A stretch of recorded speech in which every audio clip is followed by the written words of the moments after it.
Fala pessoal, tudo bem? Sou Marvin, estou aqui com o João, meu grande sócio. Hoje a gente vai falar um pouco sobre marketing jurídico, né? A gente está aqui com um convidado e grande parceiro nosso, Dr. Pioski Júnior, que é advogado especialista em direito do trabalho e também servidor público. Doutor, eu quero que você fale um pouco mais sobre você e também fale um pouco como você chegou, como foi o primeiro contato com o marketing digital. Certo. Bom dia, boa tarde ou boa noite, a depender da hora que você vai estar assistindo esse podcast. Obrigado pelo convite, Marvin e João. Para mim é uma honra muito grande estar Com aqui diante de certeza. duas feras do marketing digital jurídico. Então, é assim, sou advogado trabalhista, como você falou, né? Aham. Sou servidor público também. Sou o pai do João Vicente, marido E da Sara, isso. né? Então, estou aqui na expectativa de poder contribuir com o público de vocês naquilo que tem dado certo na minha advocacia, né? Certo. Aparentemente, pode parecer que eu tenha muito tempo de advocacia, mas eu tenho um pouco mais de um ano, Uhum. né? Então, assim, a gente já tem uma trajetória aí, um pouco mais de um ano, e a ideia aqui é dividir um pouco de conhecimento daquilo que tem dado certo para mim, para a audiência de vocês. Então, basicamente seria Perfeito, isso. legal. E Pioski, tem uma pergunta que na verdade, talvez a gente nunca tenha entrado nesse debate, né? Que é o motivo pelo qual tu optou pela advocacia, sabe? Em relação ao fato de que tu já é servidor público, mas eventualmente resolveu também empreender na advocacia. Qual foi o motivo pelo qual tu optou por isso? Eu comecei a fazer o curso de Direito para melhorar de concurso, né? O meu Uhum, concurso é um concurso razoavelmente bom, mas eu queria um outro nível de concurso, né? Um outro nível de serviço público.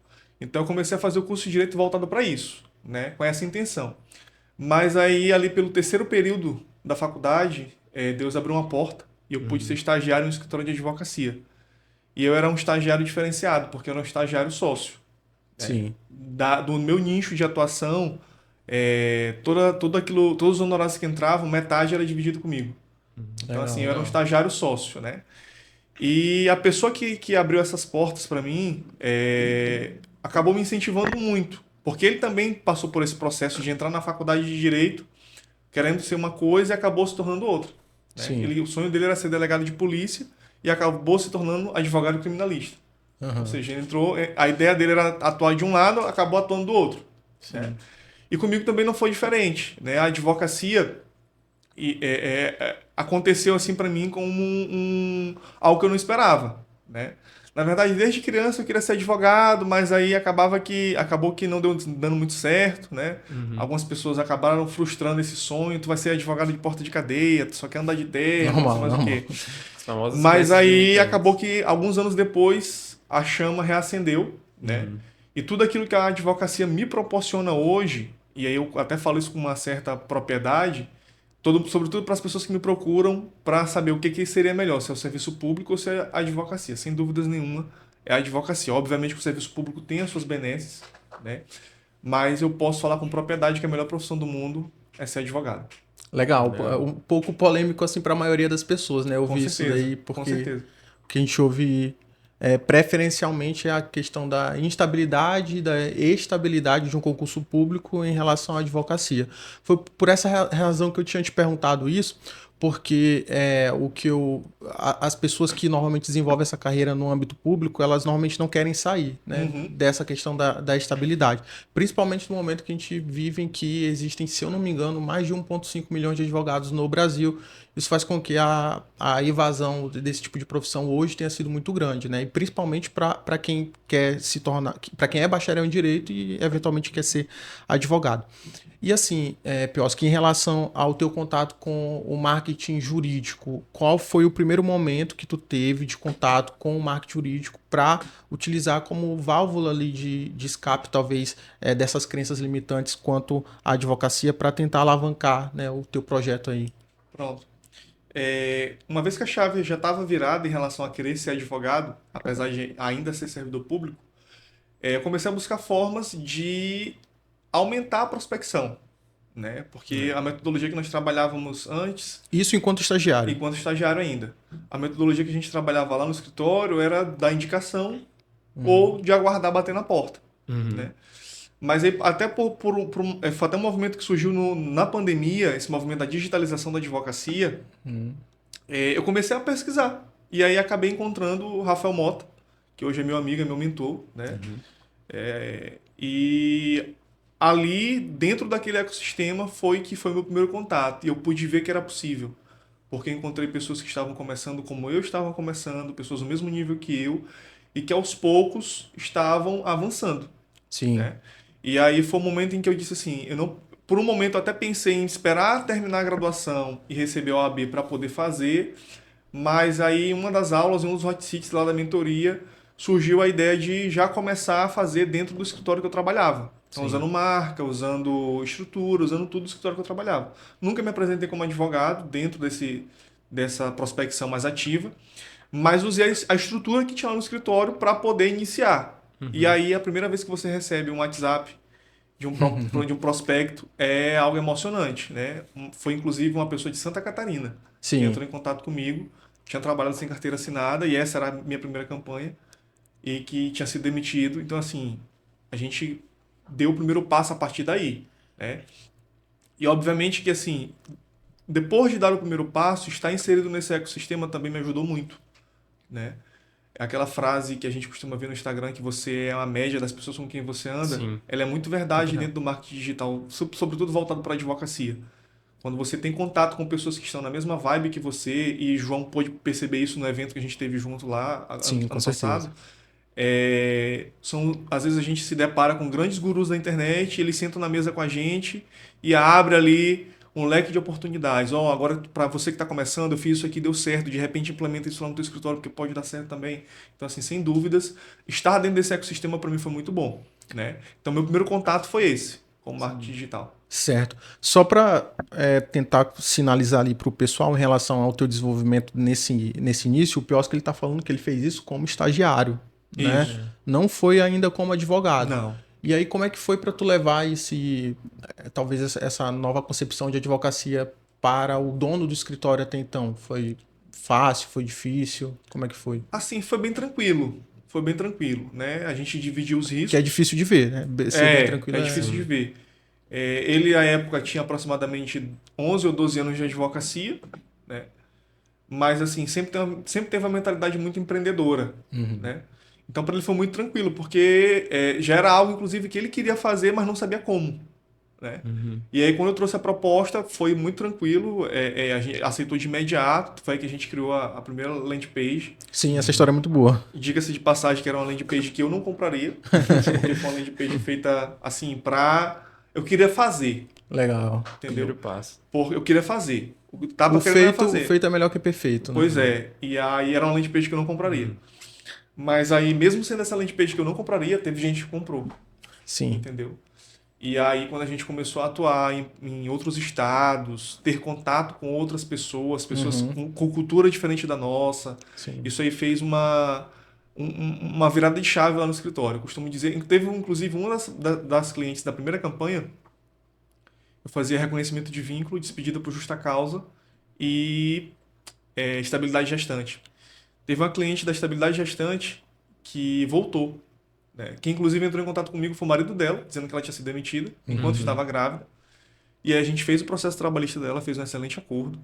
E meses depois ela entrou em contato comigo, me dizendo que ela tinha se divorciado daquele cara que tinha entrado em contato comigo. Caramba. E que ela queria cobrar pensão porque o neném já tinha nascido. Olha o LTV aí, né? Então, assim, no primeiro processo eu não cobrei ticket inicial, só os honorários de êxito, né? Mas aí no segundo processo a gente cobrou o ticket inicial. Eu fiz inclusive com a parceira nossa que atua no direito de família. E aí, ou seja, você percebe que assim, o custo daquele cliente já foi absorvido pelo primeiro processo. Sim. Qualquer valor que eu ganhe a partir daquele primeiro processo com aquela cliente é lucro. Porque eu não tive custo com ela. Sim. Ela me conheceu como advogado trabalhista, gostou tanto do trabalho, que voltou e perguntou, doutor, você não faz também divórcio e pensão? Eu estou precisando para fazer divórcio e pensão. E aí foi a hora que a coisa aconteceu. Que é o LTV. Sim. Né? Que é uma premissa que poucos escritórios hoje vivem. Né? O escritório, o que a gente aprende normalmente? Que o cliente entra, passa pelo escritório e sai. Não há nenhuma... Hoje, poucos escritórios, ainda é um movimento ainda que está muito embrionário. Bem incipiente ainda. Que você trabalha conceitos como, por exemplo, CRM. Eu sou administrador por formação, eu conheço CRM da faculdade de administração, mas no âmbito do judiciário, nos escritórios de advocacia, você não ouviu falar disso. De CRM, de LTV, de custo de aquisição de cliente, você não tinha essa percepção, né? E tudo isso é um movimento que está surgindo agora, ainda é embrionário, por mais que não pareça, né? Quem está dentro de certos ecossistemas percebe que é embrionário, né? Porque até quem está dentro do ecossistema, aquele 0,01% que está dentro do ecossistema, ainda não implementou como deveria implementar. A gente até teve uma discussão lá no encontro presencial lá em Fortaleza sobre isso, né? Que a gente percebe que aquele 0,01% que está ali, você percebe que ainda tem muita gente ainda muito aquém daquilo que deveria estar, né? Então, assim, é algo muito novo. E a faculdade não ensina a advogar. E que dirá ensinar marketing, né? Que dirá ensinar marketing, que dirá ensinar prospecção, vendas.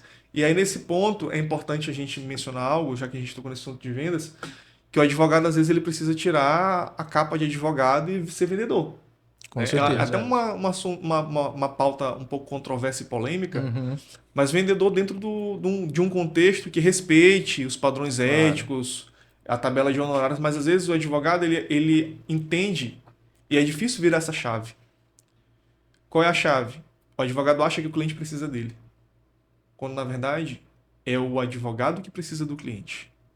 Sim. Porque se o teu cliente não te contrata, ele pode contratar um outro advogado, mas o teu cliente não te contratando, o teu escritório vai ter uma redução de fluxo de caixa. Então, naturalmente, tu vai passar por algum tipo de dificuldade. Então, essa é a teoria de que o cliente não precisa do advogado. É o advogado que precisa do cliente. Sim. E assim, tem maneiras de fazer com que o cliente venha até o advogado sem que ele tenha que fazer um tipo de marketing predatório, né?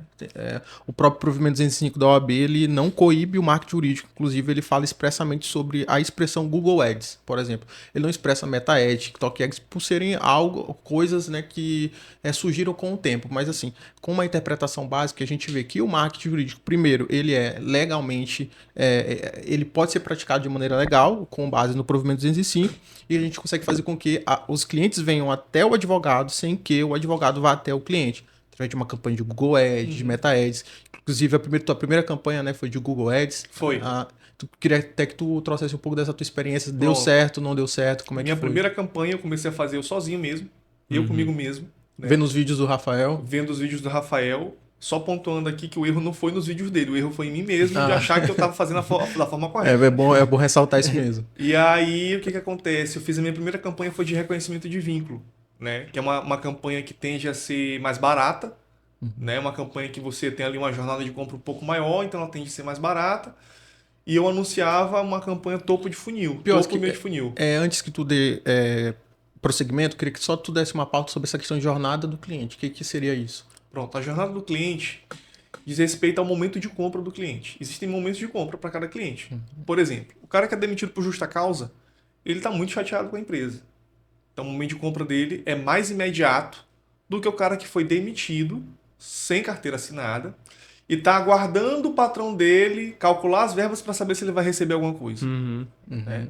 Então, eu costumo exemplificar dessa forma. A pessoa que está precisando de uma cirurgia, por exemplo, a jornada de compra dela, o momento de compra dela é imediato. Ela está precisando daquela cirurgia. É diferente do cara que quer calcular o reajuste do plano de saúde. A jornada de compra é um pouco maior. Você precisa ali trabalhar follow-up, quer mandar mensagem para o cliente, saber se já resolveu, quando resolveu. E eu adoto a metodologia mais interessante de follow-up. É até dizer não ou bloquear. Né? Eu adoto essa metodologia. Enquanto não bloqueia, enquanto não diz não, não quero, não preciso, a gente continua fazendo follow-up. Então a jornada de compra diz respeito a isso, né? O momento de compra do cliente. Você perceber qual é o momento de compra do cliente.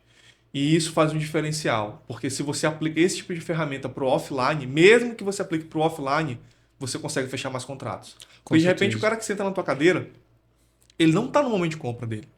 Sim. Ele está sem a objeção da distância, que é aquela preocupação que as pessoas têm de contratar alguém que conheceram pela internet. Ele tem até confiança em você porque veio por uma indicação de alguém que já trabalhou com você ou vem porque já lhe conhece. Só que talvez ele não seja o momento de compra dele. Talvez aquilo ali não tem, a gente não usa, não tem como utilizar nenhum gatilho de urgência, porque o momento de compra dele não é aquele. Então você precisa trabalhar aquele momento de compra. Eu vejo muito isso quando, por exemplo, isso aí já trazendo para uma perspectiva offline, mas conceitos do marketing digital. Cliente pessoa jurídica. Dificilmente o cliente pessoa jurídica na primeira reunião fecha com você. Você precisa entender a jornada de compra daquele cliente, você precisa entender qual é a dor daquele empresário, o que ele quer resolver, se você pode resolver e como você pode resolver. E por que você irá resolver e não os outros. Sim. Né? Isso é o principal, Então, né? isso é o principal. Então, quando a gente aplica, é um conceito que a gente aprende no marketing jurídico digital, jornada de compra, quando a gente estuda vendas, mas quando a gente traz para dentro do offline, faz toda a diferença. Com certeza. Faz toda a Eu diferença. acho que isso serve até para controlar a ansiedade de quem está começando. Entender esse conceito de jornada do cliente. Porque o cliente que vem através do digital, primeiro, a gente sabe que ele é bem diferente do que está no offline, mas, sobretudo, entender que a pessoa que vem através de um contato de WhatsApp, ela não vai fechar de imediato com você. Isso não existe para qualquer tipo de serviço ou produto. A não ser que ela já tenha sido impactada por algum conteúdo teu, ou que, de alguma forma, tu tenha convencido ela de maneira offline. Mas essa concepção que talvez às vezes é vendida na internet de que você vai fechar X contratos, sendo que você não tem experiência para fechar contratos através do WhatsApp, você não tem processo comercial, você não investe o que tem que investir, né, através de tráfego pago, controla essa ansiedade para qualquer tipo de promessa milagrosa que, na verdade, na prática não existe. Por isso que eu queria te perguntar. E também a gente vai, conforme a gente vai conversando, porque tem determinadas coisas que às vezes a gente se comunica, às vezes fala que outros advogados talvez não entendam, infelizmente por conta desse tipo de conhecimento que, embora não seja nada mirabolante, mas que ainda faz parte de uma bolha, né? O que é follow-up, ainda bem que tu trouxe esse termo que é muito importante também, o que é CAC, ROI, etc. Né? Que são conceitos que não são do marketing jurídico em si, é de marketing como um todo, mas é imprescindível que a gente tente detalhar para outros advogados também, talvez, pegarem um pouco essa noção. Então vamos voltar lá para aquela parte que a gente tinha falado inicialmente sobre, na hora que eu te pontuei sobre jornada do cliente. Então tu fez a tua primeira campanha, né, campanha de reconhecimento de vínculo, ainda como estagiário no escritório em que tu era estagiário. E aí como é que desenvolveu essa campanha, né, que tu disse que fez sozinho? Pronto, Aí... eu fiz sozinho inicialmente, e aí não caiu conversa nenhuma no WhatsApp, não caiu lead.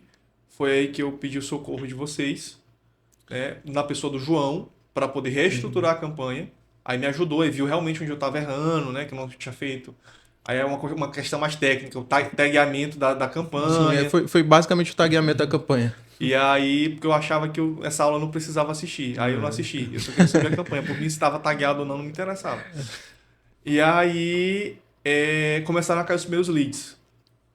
Como eu falei agora há pouco, é um lead que ele precisa ser trabalhado. O cara acabou de ser demitido e trabalhava sem carteira assinada. A CLT diz que ele tem até 10 dias para receber as verbas decisórias dele.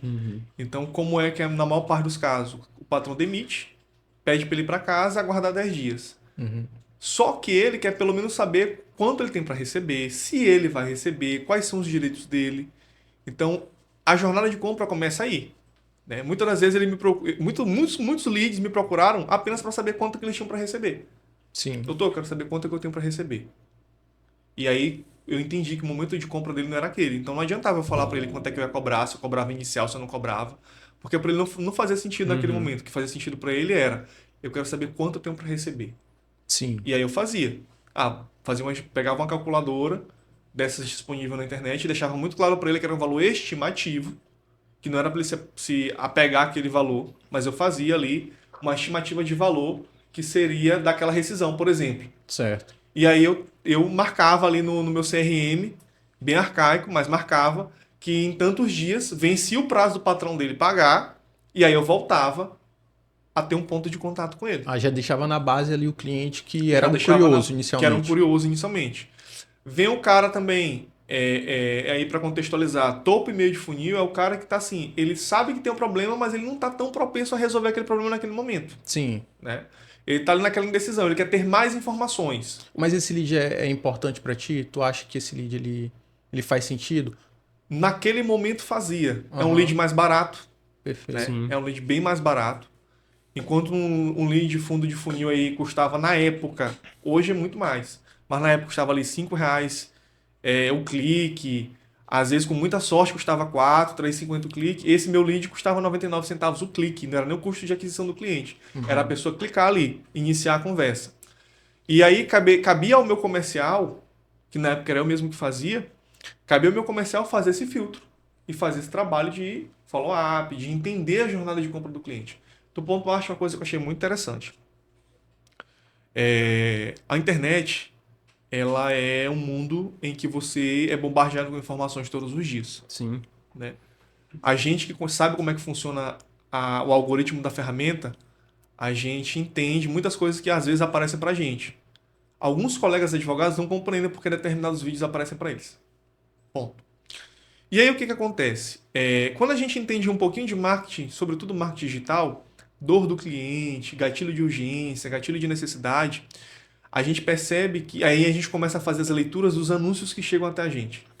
Né? Determinada pessoa vende cursos para te ensinar a fazer tal coisa na advocacia. E aí tu percebe o gatilho da urgência, o gatilho da necessidade, tu consegue fazer esse filtro. E porque tu já tem esse conhecimento básico, tu sabe aquilo que tu deve comprar ou não. Né? E uma das coisas que a gente é bombardeado demais é sobre fechamento de contrato. É um gatilho assim que todo mundo usa. Eu fecho 1.000 contratos por mês. Quer aprender? Clica aqui embaixo. Tá, tu fecha 1.000 contratos por mês. Beleza. Quanto tu investe em campanha? Isso é importante, né? Quanto tu gasta com o teu operacional? Quantas pessoas estão no teu operacional? Tu treinou o teu operacional? Porque fechar 1.000 contratos por mês tem o bônus dos honorários, mas tem um ônus. E mais quantos tu protocola? Ainda tem essa métrica aí. Né? Ainda tem essa métrica. Então, assim, muitas das vezes as pessoas chegam e dizem, não, eu queria fechar 1.000 contratos. Tá bom, tu quer fechar 1.000 contratos como? Não, eu quero investir R$50 por dia. Esquece. Não dá. Não existe. Possível. Tá? Ou então, às vezes, a pessoa está disposta a investir. Não, eu quero botar aí, sei lá, 5.000 por dia de campanha. Tá, tu tá disposto a contratar 20 pessoas para fazer o teu operacional? Não, não tô disposto. Vai cair nego daí, viu? 5.000 por dia, rapaz. Entendeu? Então, assim, às vezes a gente é muito bombardeado e acaba sendo influenciado por isso. Sim. E eu sempre costumo dizer para quem me pergunta como tem sido a vivência no marketing digital, nessa questão dos anúncios, que essa questão de controlar a ansiedade é de suma importância. Até eu fechar o meu primeiro contrato, eu me sentia a pior pessoa do universo. Entendeu? E não demorou muito, né? Que eu lembro que Não. quando a gente fez a gente deu aquele jeitinho na campanha do tagueamento, eu acho que foi de tarde, aí de noite estava caindo um lead, no dia seguinte tu tinha fechado um contrato. Isso. É bom lembrar que era outra época, né? Não, apesar de que acho que fazem 2 anos, mas 2 anos daqui de 2023, 2022 para 2023 para 2025 encareceu tudo. Sim. Né? Entrou muita gente nesse barco e infelizmente as coisas ficaram bem mais caras. Mas aí, como foi a... Esse ponto aí de que entrou muita gente nesse barco, eu só queria ressaltar uma coisa. Muita gente entrou nesse barco, mas não sabe nem para onde é que o barco está indo. Fazendo aqui a analogia. Entrou porque viu que era um movimento que estava acontecendo na advocacia. E acaba se frustrando, né, por isso. E acaba se frustrando, acaba dizendo que não dá certo, que isso é só besteira, que você está só gastando dinheiro à toa. Então, assim, acaba mensurando por ele, pelo insucesso dele, aquilo que muitas pessoas estão vivendo. Sim. Entendeu? Então é importante ressaltar isso, que às vezes o que acontece? Todo e qualquer movimento que acontece, seja na advocacia, seja na sociedade, as pessoas têm uma tendência, quando vê todo mundo fazendo, dizer que está saturado. Não vou mais fazer marketing digital porque isso aqui está saturado. Lá em 2020 não era, mas agora já está saturado. Não está saturado. Tá longe de estar saturado. Tá mais caro, mas está longe de estar saturado. Entendeu? Tá muito longe de estar saturado. Como eu disse agora há pouco, aquele 0,01% das pessoas que estão tentando profissionalizar isso ainda não conseguiram efetivamente. Uma vez eu vi um podcast, se eu não me engano, é uma advogada que vende curso de contratos, né? E aí ela mencionou algo que foi bastante interessante. Ela falou assim, entrou mais pessoas no marketing digital, mas tem poucas pessoas que fazem o básico, que é subir uma landing page, colocar as palavras-chave de topo, de e-mail, de funil que seja, e converter no WhatsApp da maneira mais básica possível. Então tem muita gente, mas tem muita gente errando o básico. Sim, né? Eu conheço gente assim, que pegou ali o impulsionar no Instagram, colocou um dinheiro, impulsionou e deu certo. Sim. Mas tem gente que acha que estruturar uma campanha é ativar o impulsionar no Instagram. E vai muito além daqui. O patrocinado, né? Todo O mundo patrocinado. fala, eu faço patrocinado, mas não deu certo. E tu investiu quanto? R$ 100. Aí não dá para competir, né? Tem gente...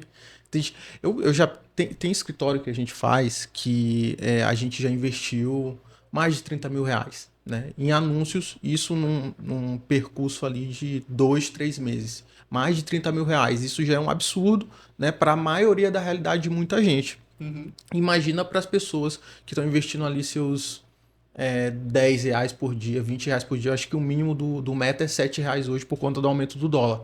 Mas assim, tem muita gente fazendo errado, ou muita gente investindo pouco, né? Ou muita gente sendo coordenada ou influenciada por pessoas que ainda não têm resultado, infelizmente, e que vendem na internet como se tivessem, né? É só pontuar, João, uma coisa que eu acho interessante a gente ressaltar é que mesmo com pouco dá para fazer alguma coisa. Dá, cara, Não dá. dá para ter o mesmo resultado, por exemplo, que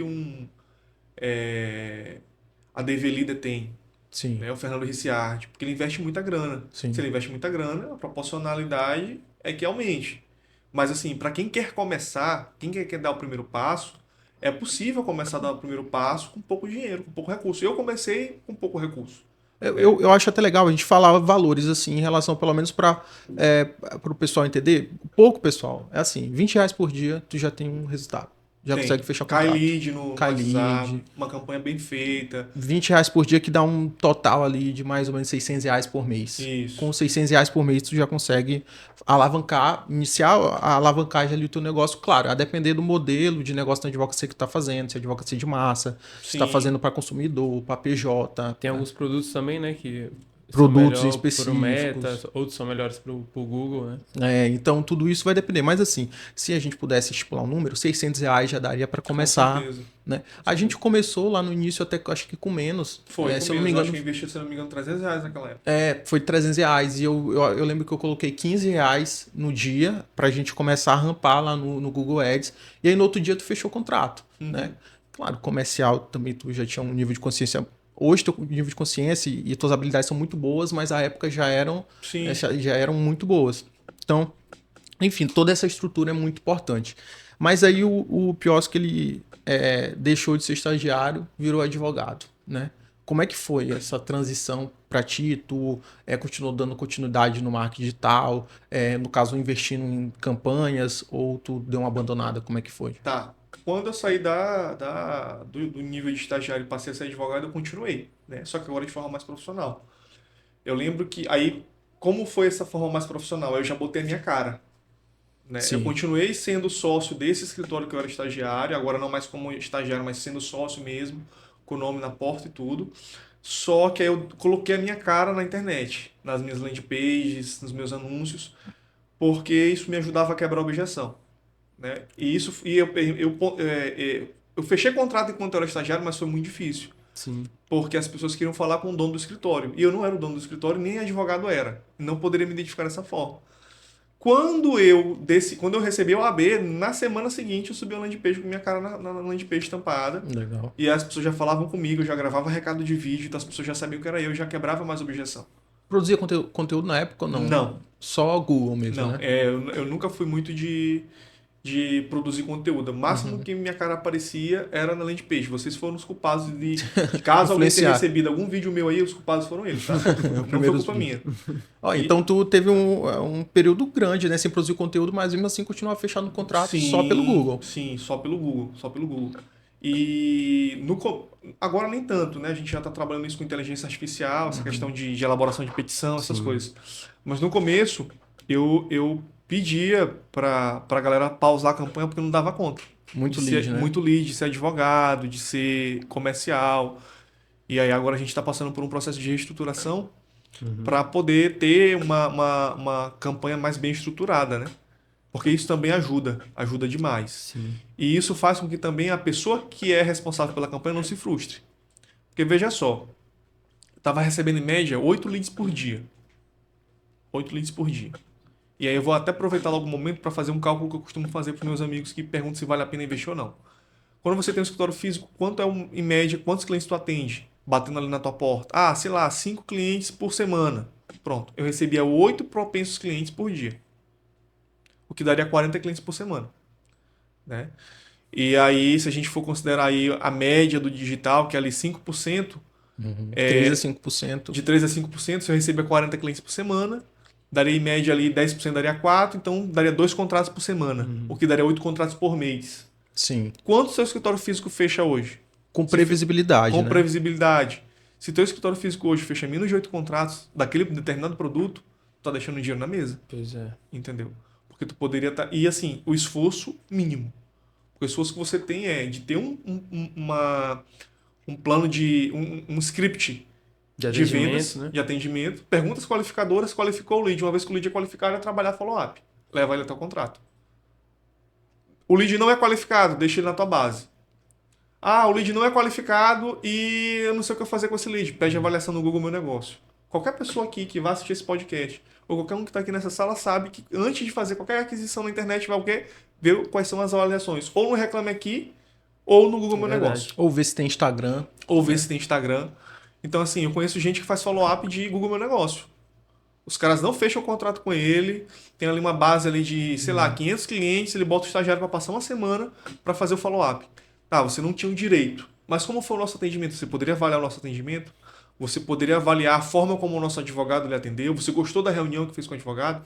Não deu liga, não deu contrato. Mas pode ser que aquele comentário no Google resulte no contrato. Com E certeza. de repente alguém pode ser convencido que vale a pena contratar aquele advogado porque viu um determinado comentário no Google dizendo que o atendimento foi rápido, Sim. o atendimento foi eficiente. Até não tinha direito, mas ele me atendeu muito bem. Pois Entendeu? Então tudo isso aí faz a diferença. Ajuda no ranqueamento do site, né? Lá Ajuda no Google. ranqueamento do site. Já teve casos. Teve um cliente PJ aqui em São Luís que me encontrou no Google Meu Negócio. Já Pesquisando pelo seu pesquisando, nome. não, pesquisando advogado trabalhista, acabei legal. ranqueando e ele entrou em contato comigo e eu sempre pergunto, né? Da onde é que o lead tá vindo para eu poder saber fazer o Sim. rastreio. Ele disse: "Não, eu tava procurando advogado trabalhista aqui, encontrei o teu nome aqui e decidi entrar em contato contigo". Legal. Me contratou para fazer uma defesa trabalhista. Eu não gastei R$1 para alcançar esse cara. Não saiu de casa. só- Não saí de casa, então assim, pode ser que ele tenha lido algum comentário que tá lá no Google Meu Negócio que convenceu ele Uhum. a clicar naquela páginazinha do Google Meu Negócio e me chamar no WhatsApp para conversar, né? Então assim, e tudo isso faz a diferença, né? Eu costumo dizer, sobretudo para os jovens advogados que me procuram, apesar de ainda ser muito jovem advogado, alguns colegas acham que eu já tenho algum tempo de caminhada e acabam me procurando para conversar. Que hoje, diferente de quem, por exemplo, diferente do dono do escritório que eu pertencia, que eu fui estagiário, Uhum. que hoje, apesar de não ser sócio, ainda sou parceiro do escritório. Diferente dele, que na época dele não tinham essas ferramentas disponíveis, hoje a gente tem inúmeras ferramentas disponíveis. O que é mais difícil não é ter a ferramenta. O mais difícil é você saber como usá-la e se predispor a utilizá-la. Porque as ferramentas estão aí. Sim. A maioria gratuitas também. A maioria é gratuita. É. Só que volta para aquela premissa que a gente falou no começo. A faculdade não ensina a advogar. Infelizmente, nós somos doutrinados, e aí quando eu digo nós, eu falo da minha geração, da nossa geração, né, de advogados, a ser servidor público, a buscar estabilidade, a de alguma forma não empreender. É cultural não empreender, né? E aí, quando você entra no mercado de trabalho na advocacia, você acaba que se depara com uma realidade totalmente diferente daquela que é pregada na universidade. Sim. Ou na faculdade. Porque na faculdade, o que a gente imagina? Que todo advogado tem carrão, o cara sai, recebe a OAB, vai fechar milhões de contratos, é o Harvey Specter da série Suits, né? Eu, por muitos anos, eu fui Não entendi a referência. Não me desconcentra. Eu fui o Mike Ross durante muitos anos, entendeu? Mas assim, fecha parênteses, depois qualquer coisa a gente corta isso aqui. Tranquilo. Não, pode deixar. Não tem problema não. Já passou, já prescreveu. E aí o que acontece? A gente chega no mercado e diz assim, tá, agora eu sou advogado, tô com minha OAB na mão. Aí a gente aprende, não, tu tem que alugar uma sala. Aí tu aluga a tua sala. Aí tu mobília a tua sala. Tá, já mobilei minha sala, já aluguei. Não, vou fazer uns cartãozinhos. Eu nunca tive cartãozinho. Eu nunca fiz cartãozinho. Aqueles físicos, né? Nunca fiz. Quando eu penso cartãozinho, já me veio o digital na mente. Pois é, eu nunca fiz. E assim, eu até percebi que talvez pudesse fazer para deixar ele estocado caso precise. Determinadas reuniões as pessoas trocam o cartão. Sim. Uhum. E aí eu tava numa determinada reunião, começaram a trocar cartão e eu fiquei assim, sem saber o que fazer, vou ou não vou, fico ou não fico.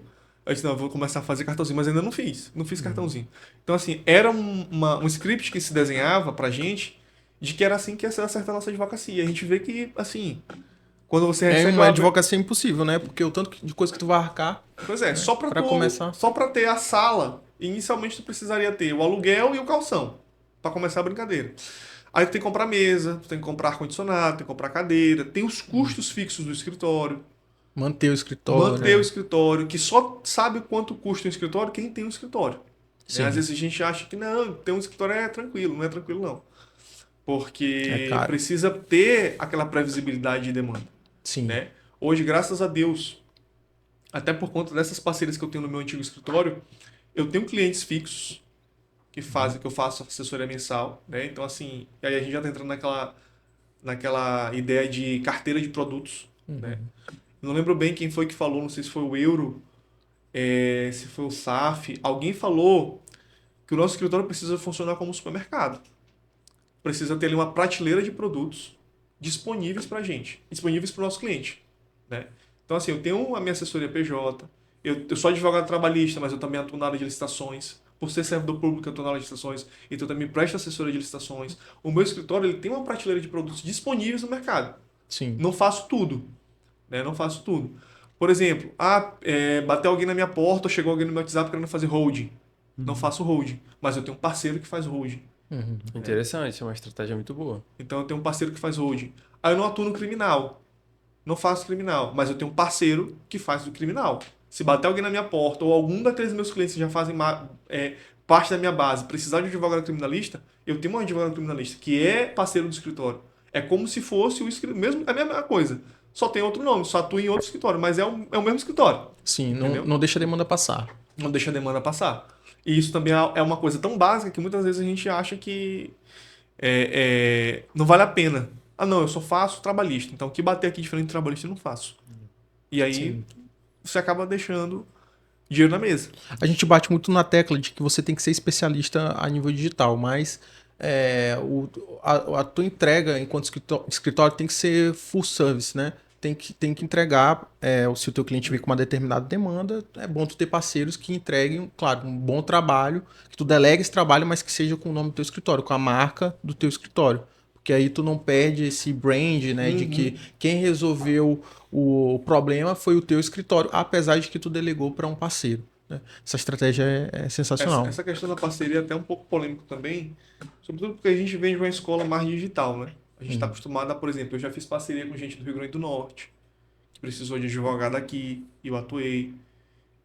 Já fiz parceria com gente de São Paulo, com advogados de São Paulo. Já fiz parceria com advogados do Ceará. O próprio Gustavo, que conheceu lá Sim. é parceiro nosso. Então, assim, essa questão da parceria é um pouco sensível, esse tema, porque como é que a gente está acostumado a ver no mercado? Não, eu vou te dar 10% aqui da parceria, entendeu? Só que não é assim que funciona. Se eu estou te dando 10% da parceria, eu não estou te tratando como parceiro. Eu estou te tratando como captador. É diferente. Estrategicamente, para mim, é melhor eu pagar mais. Ah, mas tu vai pagar mais pela parceria. Não tem nenhum problema pagar pela parceria, porque sem a parceria nem aquilo eu teria. Sim. O cálculo é esse, entendeu? E já aconteceu de pessoas nos procurarem para fazer parceria. A gente fez a parceria. Eu atuei no processo. E hoje, a pessoa que me trouxe é até um pouco chateada comigo porque o cliente não quis mais tratar do processo com ele. Só comigo. E qualquer problema que esse cliente tem, ele já não trata mais com a pessoa que me trouxe, já trata só comigo. Sim. Entendeu? Ah, a captação indevida? Não. Isso tem muito a ver também com o relacionamento que você desenvolve com o seu cliente. Perfeito. O que a gente aprendeu há 20 anos atrás? Que nós, enquanto advogados, estávamos num patamar elevado e os nossos clientes, se quisessem, aguardassem na recepção com a recepcionista ou com a estagiária, que eu estava chegando, então ela tinha que me esperar. Não é assim que funciona. E graças a Deus, e também ao meu primeiro mentor, que foi advogado, que abriu todas as portas da advocacia para mim, eu aprendi isso com ele muito cedo. Que o atendimento ao cliente e a disponibilidade é um diferencial muito grande. Quando você tem disponibilidade, você cobra o honorário, o cliente paga satisfeito. Sim. É assim com a gente também. Se a gente, de repente, se eu preciso de repente fazer uma locação de um local para fazer um podcast, por exemplo, e a resposta é imediata, ou se de repente eu preciso de uma outra cadeira, ou se eu preciso de uma atenção maior e aquela pessoa me dá uma atenção maior, eu posso ter 10 locais para alugar podcast. O primeiro que eu vou procurar é aquele que me deu uma atenção maior, aquele que estava mais disponível para mim. Melhor atendimento, né? Principalmente hoje, Pioski, em que o cliente em meio digital, em que ele clica no anúncio, e aí se tu demora para responder ele já clica no próximo anúncio, então tu perdeu o teu cliente, porque às vezes tu não atendeu o teu cliente no momento exato, ou tu até atendeu, mas não atendeu de uma forma, atendeu de forma rude, ou não foi tão paciente com o teu cliente. Ele tem diversas opções para fechar no momento em que tu tá tratando ele mal. Então, principalmente em meio digital, o atendimento é um diferencial muito grande. Não, né? com certeza, com certeza. Tem uma pesquisa, eu não lembro os dados exatos da pesquisa, mas a pesquisa ela estabelece um tempo. E aí, se fugiu daquele tempo, o tempo de resposta do atendimento, praticamente você perdeu aquele lead. Ele vai se esvaindo. Porque. E isso acontece com a gente. Sim. A minha esposa ela tá grávida. Quando eu preciso marcar um exame, eu vou pro Google. Né? No começo da gravidez, eu ia pro Google. Eu botava lá clínica, tal especialidade. Aparecia uma. Eu entrava em contato. Aparecia, não estamos disponíveis no momento. Tudo bem, então, se não está disponível no momento, então eu vou procurar a próxima. E aí é para a próxima. Aí a pessoa começava a interagir comigo. Resolvi o meu problema, pronto. Aquela clínica sempre era a primeira que eu procurava. Sim. Quando aquela que estava disponível não me atendia mais, não me dava mais retorno, aí sim eu ia procurar outras. Sim. E essa questão da disponibilidade é algo que hoje a gente consegue, por exemplo, resolver com robô, com inteligência artificial. Porque o cliente ele quer ter aquela sensação de que ele está sendo atendido. Não é robotizar. Né? Não é robotizar o atendimento, mas é deixar um atendimento humanizado mais eficiente. Sim. Né? A gente, de forma bem lúdica, eu poderia escrever uma petição inicial à mão, sem nenhum problema. Seria extremamente humanizado escrever à mão, mas eu opto em escrevê-la no computador. Isso faz com que minha petição inicial deixe de ser humanizada? Não. Ela só está sendo mais eficiente, porque eu estou utilizando uma ferramenta para torná-la mais eficiente. Ela continua sendo humanizada. Foi feito por um ser humano. Ou, pelo menos, revisada por um ser humano. Né? Então, essa questão do atendimento, da emergencialidade do atendimento, ela pode ser resolvida com um robô, pode ser resolvida com chatbot. Né? Existem diversas formas de resolver. Ou até mesmo com o teu time comercial. Sim. Né? A gente conhece pessoas que têm estratégia assim, de guerra para time comercial, que atua de 7 da manhã a 1 da tarde, e de 1 da tarde até as 8, de segunda a sábado, e fecha contrato. Né? Sim. Então, assim, é tudo uma questão de disponibilidade. Aproveitando o momento também, né? Até quando que vai durar esse período do digital, né? Porque, cara, uma vez, inclusive, eu vi um vídeo de um advogado, acho que o nome dele é Giovanni, não sei se já foi bombardeado por algum vídeo dele. Ele trouxe uma perspectiva um pouco diferente em relação ao código de ética da OAB, né? Não como um redutor das ferramentas do advogado para limitação de marketing, né? Até, eu nem acho que isso acontece, na verdade. O provimento 205, como a gente mencionou, na verdade, ele libera muita coisa, né? Mas ele trouxe uma perspectiva muito legal. Ele falou que o código de ética da OAB, ele é a melhor ferramenta que o jovem advogado tem para se defender das grandes bancas. Porque imagina só, se o provimento 205 ele liberasse as provas sociais, né, para todos os advogados, ou liberasse o marketing de uma maneira avantajada para todos os advogados, o quanto que essas grandes bancas não iam se satisfazer?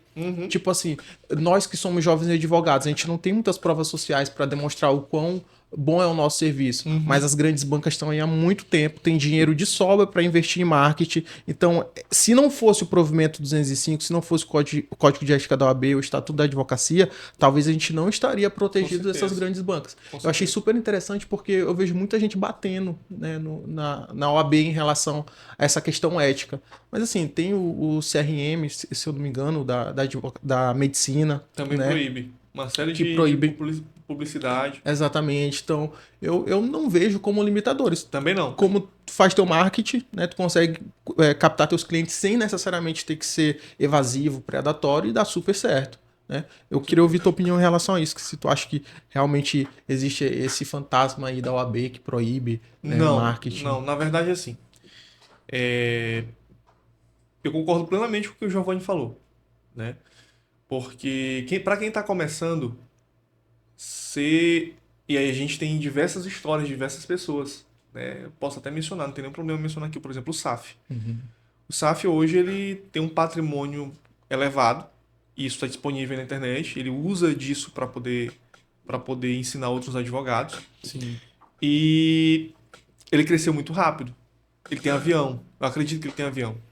Sim. O Nelson Williams também tem avião. O que eu quero dizer com isso? Alguém que começou porque estava protegido por esse provimento e trabalhou dentro da linha de raciocínio desse provimento, dentro daquilo que permitia, conseguiu ter o mesmo alcance que alguém que já está há muito tempo no mercado teve. De Sim. forma muito rápida. Quando a gente pega uma grande banca que tem disponibilidade de investir sem sentir no bolso um valor substancial, ou fazer prova social de forma agressiva. Ah, não, contrate fulano de tal porque fulano de tal foi advogado de fulano. Não, poxa, se ele foi advogado de fulano, ele é um bom advogado. Certa competência. Não, ele pode até não ser um bom advogado, mas só porque ele foi advogado de fulano, já resolve, né? Eu conheço pessoas, assim, colegas nossos advogados, que às vezes pegam casos polêmicos para ter projeção no nome. E esses casos polêmicos trazem outros casos que pagam aquele trabalho do caso polêmico. Ah, não, tu foi advogado naquele processo? Não, pô, então eu vou te contratar. Eu já vi isso acontecer. Ou já vi acontecer, não, se ele é advogado daquele processo, vai ser muito caro, eu não vou ter condições de pagar. Olha o nível de consciência que a pessoa tem. Sim. Que porque ele advogou em determinado caso, o advogado vai ser muito caro. Ou seja, ele já está sabendo, o cara que vai ofertar a proposta de honorários já sabe que pode ofertar um honorário razoavelmente alto, porque ele já está preparado para ouvir um valor alto, né? Então, assim, eu acho que eu não tenho nada contra o provimento. Eu acho que alguma outra coisa precisaria melhorar, né? Talvez até por uma questão interpretativa, para evitar interpretações equivocadas. Sim. Seria isso, tá? Eu não sei se caberia isso dentro de um provimento. Talvez ali suscitar uma consulta no Conselho Federal para tirar dúvidas que muitas das vezes a gente que atua no mercado tem e até os colegas que atuam no TED, que é quem vai julgar eventualmente uma representação ou um processo, também tem. Então eu acho que ali para uniformizar a interpretação, eu acho que seria necessário. Também acho que Também seria até porque interpretativo. não seria possível colocar tudo dentro de um provimento. Sim. E não dá para acompanhar também, é muita mudança. Entendeu? Todo dia muda. Mas muita aí coisa. eu acho que a gente já avançou bastante em ter algo escrito, algo que já é claro. Sim. O provimento anterior não era tão claro como esse é. Sim, né? com certeza. Mas eu acredito que a questão interpretativa ela precisaria ficar mais clara. Né? E aí poderia até ser uma atuação conjunta no âmbito da OAB Nacional, com as seccionais. Né? Já tem diversas pessoas públicas. Né? Por exemplo, o Giovanni, que é lá de Goiás, o Rafael Cândia, que é lá do Mato Grosso. Então, assim, a gente poderia, de repente... Acho que a batalha não seria na ideia de tirar o provimento. Sim. Seria na ideia de ter um aperfeiçoamento contínuo. Né? De acompanhar a tecnologia, de acompanhar as mudanças que estão tendo no mercado. Perfeito. É o que acontece, por exemplo, com a tabela de honorários. A tabela de honorários constantemente ela passa por uma atualização porque ela considera como está o mercado. Então, assim, a tabela nossa aqui da OAB do Maranhão não tem, por exemplo, valores estimativos de honorários para advocacia extrajudicial em âmbito de cartório. Não era algo que estava tão em voga aqui no Maranhão. Até que houve a criação de uma comissão de direito notarial registral, até que teve uma profissionalização maior dentro da seccional, e agora o presidente Caio já sinalizou que vai inserir na próxima atualização os honorários relativos à advocacia extrajudicial em âmbito de cartório. Ou seja, ele percebeu que no mercado ouviu o mercado, ouviu os colegas e percebeu que era necessário incluir. Assim Sim. pode ser aplicado tanto para o provimento 201, tanto para qualquer outra normativa que a OAB ou qualquer outra entidade tenha para beneficiar a classe, entendeu? Eu penso dessa forma. É mais uma questão interpretativa do que restritiva.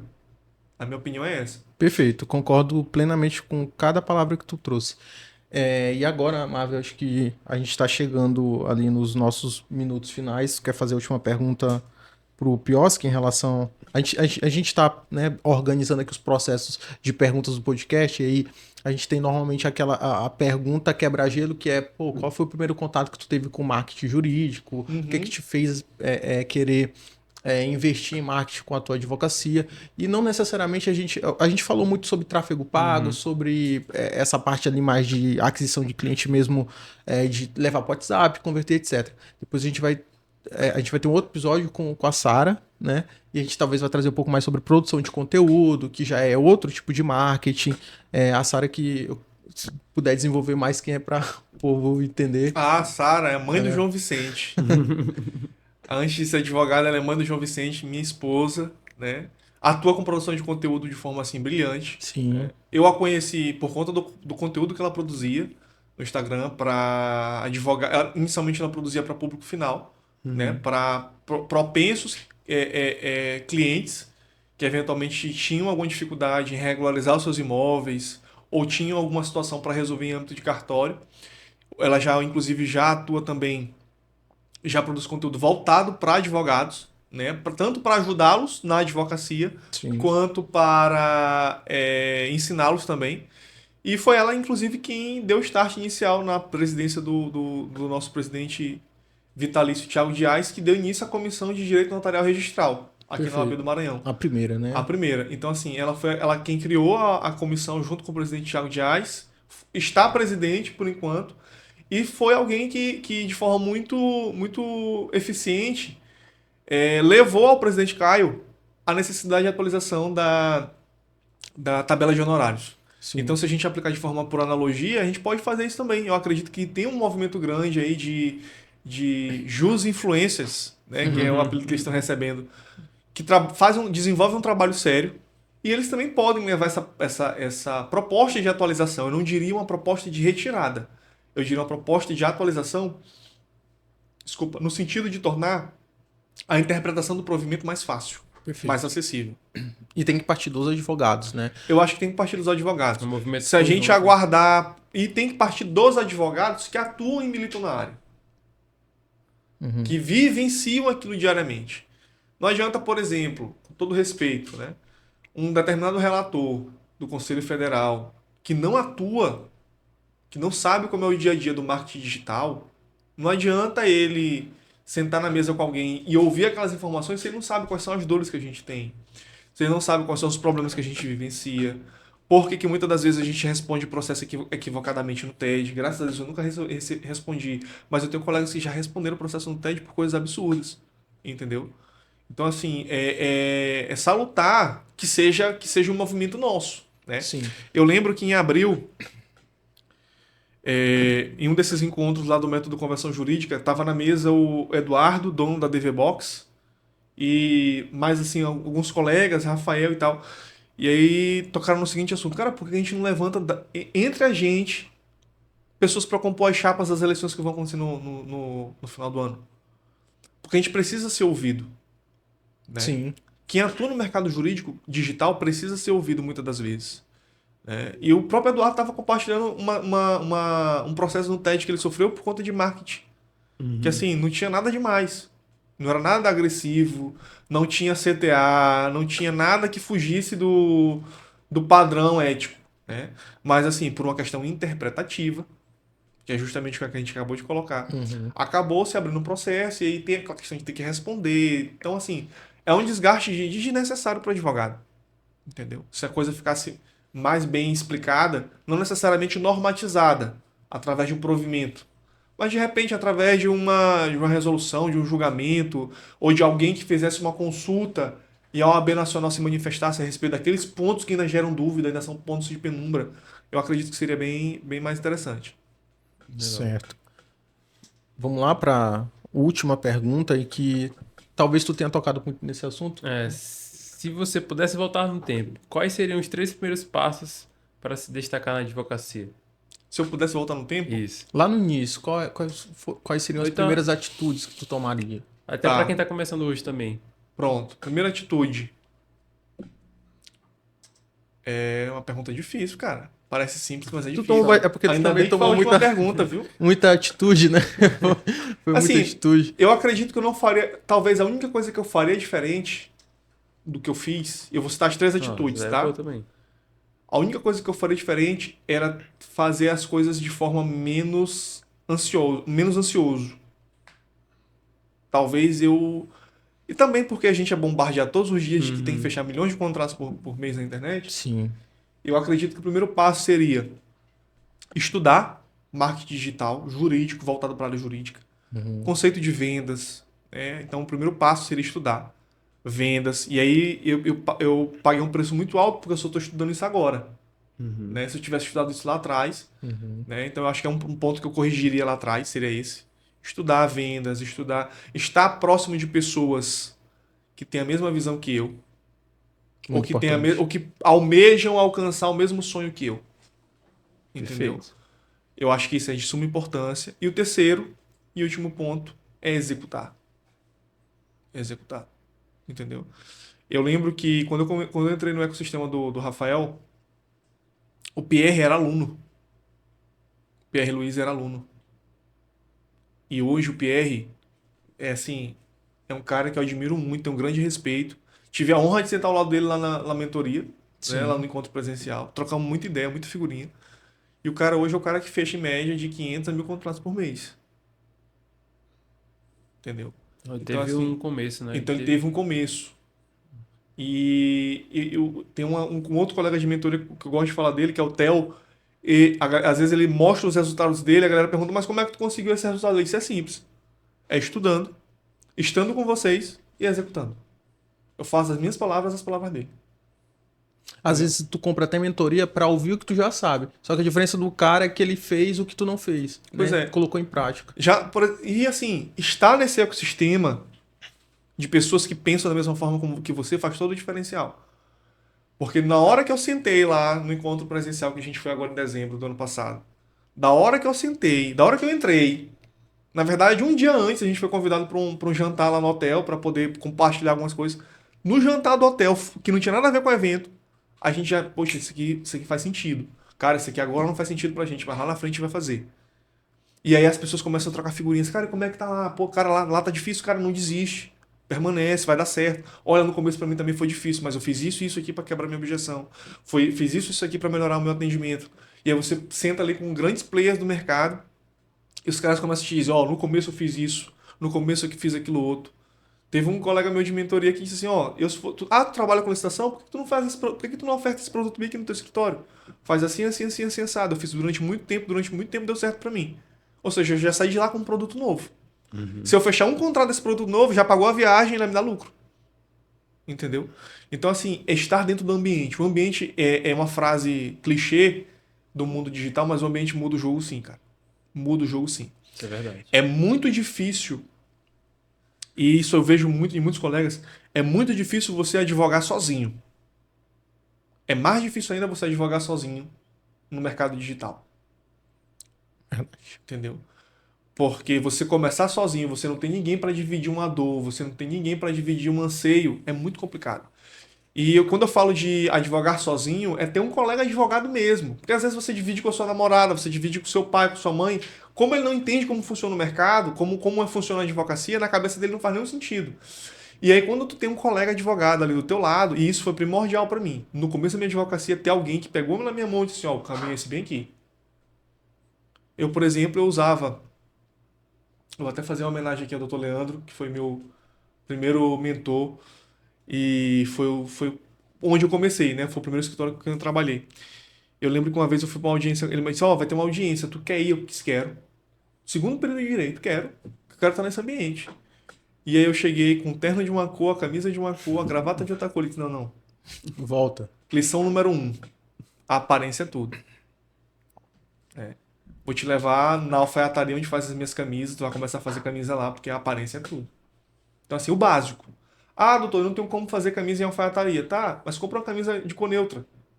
A aparência muda o jogo. Eu tenho aqui só um adendo para fazer, antes da gente encerrar, essa questão da aparência. Eu comecei a fazer muita audiência como estagiário, né? E tem um determinado juiz aqui de São Luís que ele me via fazendo as audiências como estagiário, mas ele achava que eu era advogado. Porque quando ele entrava na sala de audiência, as partes estavam qualificadas e a gente desenvolvia a audiência. Eu fazia as perguntas, eu impugnava, né? Eu fazia requerimentos. Então, na cabeça dele, eu era advogado. E aí, a questão da aparência. Em nenhum momento eu disse pra ele que eu era advogado. Em nenhum momento eu disse pra ele, mas também não disse que era estagiário. E aí, só um parênteses aqui. Isso funcionava na secretaria da vara. Isso funcionava no fórum. Quantas vezes eu fui no fórum e não precisei fazer identificação facial? Antes de entrar no fórum, o guarda já é lá, já liberado. Sim. Aparência. Aparência. E aí eu fiz a prova da OAB e um colega advogado que conhece esse juiz teve a felicidade do filho dele passar na mesma OAB que eu passei, na mesma prova que eu passei. E aí, em uma determinada audiência, ele encontrou esse juiz, aí ali terminou a audiência, ele, doutor, o senhor nem sabe. Meu filho passou na OAB, ele, parabéns, muito bom. Inclusive o Piossi também passou. Aí esse juiz, e o Piossi não é advogado? Eu disse, não era advogado não. Aí uns dias depois eu encontrei com ele no fórum e disse, e aí, já recebeu a carteira? Eu disse, ainda não. Ele disse, pois é, já tô sabendo que você não era advogado. Mas assim, a aparência faz a diferença. Entendeu? Totalmente. Em qualquer lugar. Em qualquer lugar. A aparência faz a diferença. Então assim... Inclusive na internet, né? Inclusive na internet. Inclusive na internet. Como eu disse pra vocês, eu não compraria na minha primeira landing page.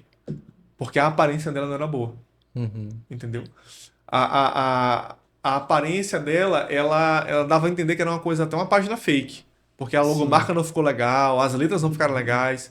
Então, assim, eu acho que a aparência é uma questão muito, muito, muito prudente, né? É algo que é muito observado pelas colegas advogadas e pouco observado pelos colegas advogados. Com certeza, com certeza. Eu também vejo essa questão ali da vestimenta. Até porque nós homens, né, normalmente utilizamos mais o terno, né? E às vezes nem isso utiliza. E isso é fundamental para chegar em qualquer lugar. Eu mesmo tenho muita cara de novo, né, jovial. Marvin, estava falando com o Marvin, né? E aí eu comentei com ele que tu era um jovem advogado. Ele achava que tu já tinha muitos anos de carreira com a advocacia. Não, mas aí tu te enganou porque tu quis. Foi tu quis te enganar, não, viu? Mas é isso, eu acredito que seria esse o caminho, né? Estudar, né? Buscar conhecimento. Sim. É primordial, né?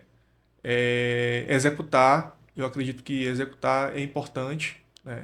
A questão da aparência conta muito, conta muito. De repente ele pega teu primeiro honorário ali, compra uma roupa legal, um terno legal, deixa aquele terno ali para ser o terno de resolver as coisas, de ir para audiência, de ir para fórum. Né? Não vai usar o terno para qualquer coisa, né? Um terno um pouco mais caro, mas é o terno que tu vai usar para resolver as coisas. A proporção que a coisa for tomando forma, aí tu vai investindo mais, entendeu? Eu acho que isso aí, até para fechamento de honorários facilita, entendeu? Dependendo do produto que tu anuncie, essa questão da aparência. O Lucas Peixoto, ele fala muito sobre isso, sobre a vestimenta high ticket. Né? Tem gente que tem uma vestimenta high ticket, tem gente que tem uma vestimenta low ticket, tem gente que não tem ticket nenhum de vestimenta. Né? Não porque não pode, às vezes é porque não quer, às vezes é porque não tem, às vezes é porque falta ensinamento mesmo. Mentalidade. Né? Mentalidade, tudo é uma questão de mentalidade, entendeu? Quando eu tenho feedback de que eu consigo causar esse impacto na vida das pessoas pela minha aparência, pronto, eu já ganhei meu dia. Porque de alguma forma eu ganhei, eu tô sendo... eu estou comunicando bem, a minha aparência está comunicando exatamente aquilo que eu quero, que é um advogado experiente, que é um advogado compromissado, que é um advogado interessado no cliente. Então, quando eu tenho esses feedbacks, como por exemplo esse que tu trouxe do Marvin, pronto. Aí eu já... Perfeito. Aí viro a chave, já solto foguetes. Show demais. Pro Spioski, assim, a gente só tem a agradecer pela tua participação de hoje. Eu sabia que ia ser fenomenal. E também sabia que a gente ia puxar muito o lado técnico, porque tu apesar de ser um advogado, um jovem advogado, mas tu tem uma fala muito técnica em relação ao marketing digital. Acho que muito por influência do Rafael, né, que é um grande mentor, também considero ele um grande professor para mim, que embora nunca tenha consumido de fato os produtos dele, né, participar da mentoria, mas também é um cara fenomenal. E assim, cara, desejo só sucesso pra tua carreira. Eu tenho certeza que daqui pra frente é só pra frente. Com né? certeza. E que tu vai desenvolver ainda mais, vai ter ainda mais resultado. A gente só não abre aqui o número de processos que tu tem, porque é proibido, né? pela OAB. Mas assim, de resto, cara, acho que seria isso, né, mano? É isso. Não, a gente queria também que tu deixasse aí teu perfil nas redes, teu Instagram. Eu vou colocar assim. Pra quem quiser. Meu perfil é @pioskjr.adv no Instagram. Certo. Eu só uso Instagram. Facebook a gente usa mais para subir campanha. Então, assim, quem quiser seguir, é só seguir lá. Às vezes, muito raramente, eu posto alguma coisa de produção de conteúdo. Graças a eles são os culpados por isso. Os primeiros lá. Né? Mas, assim, eu agradeço também a parceria que a gente tem feito, né, nesse tempo aí. Somos parceiros, tanto enquanto advogados, quanto dono de agência e advogado. Né?